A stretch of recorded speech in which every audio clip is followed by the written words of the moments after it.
चिंतन मंथन। बूंद और बालक। समानांतर यात्रा। बादलों से बिछड़ के असंख्य बूंदें पृथ्वी की ओर अपना सफर करती हैं।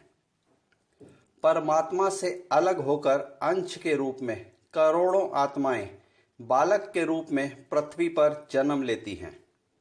बूंद और बालक की समानांतर यात्रा आरंभ होती है। अपने सफर के प्रारंभ में बूंदें अणिशुद्ध अवस्था में अमृत समान होती हैं। अपनी यात्रा के आरंभ काल यानी बचपन में बालक भी निर्मल हृदय सच्ची आत्मा समान होते हैं। पृथ्वी की ओर के सफर में बूंदें दूषित वातावरण का शिकार होती हैं। अपनी बढ़ती उम्र में कद से ऊंचा होते होते बालक का कई विकारों से सामना होता है। असंख्य बूंदों की नियति एक समान नहीं होती। करोड़ों बालक भी कर्म और भाग्य के अधीन होते हैं। हवा का प्रवाह बूंदों का मार्ग तय करता है। संस्कार और शिक्षा बालकों की दिशा निर्धारित करते हैं। हवा के थपेड़ों से जूझते हुए लाखों बूंदें दृढ़ निश्चय के साथ अपना अलग ही मार्ग बनाने में सफल होती हैं।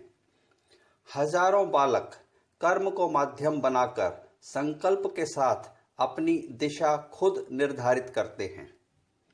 पृथ्वी की जरूरत पूरी करते हुए कभी केले के पत्तों पर गिर के ओस, कभी फूल की पत्तियों पर गिर के शबनम, प्राणियों की प्यास को तृप्त करते हुए, पेड़ पौधों को सिंचित करते हुए, नालों नदियों के रास्ते हजारों बूंदें समुद्र की सतह के हवाले हो जाती हैं।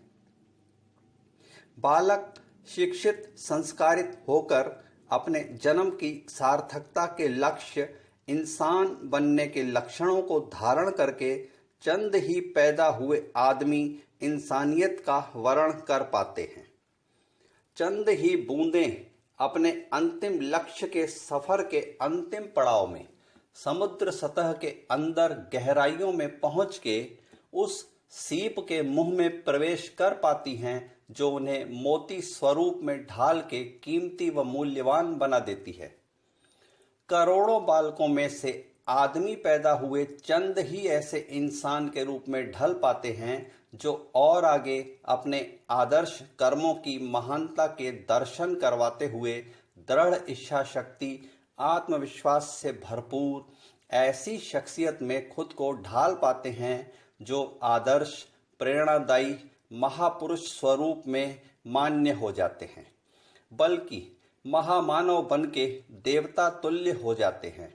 हासिल सिद्धियों से अपने व्यक्तित्व में चार चांद लगाते हुए उनकी चमक एक करोड़ों तारों के बीच ध्रुव तारे के समान आने वाली पीढ़ी का मार्ग प्रशस्त करते हुए सालों नहीं बल्कि सदियों तक अमरत्व प्राप्त कर लेती है, अनंत काल तक निरंतर एक पथ प्रदर्शक के रूप में।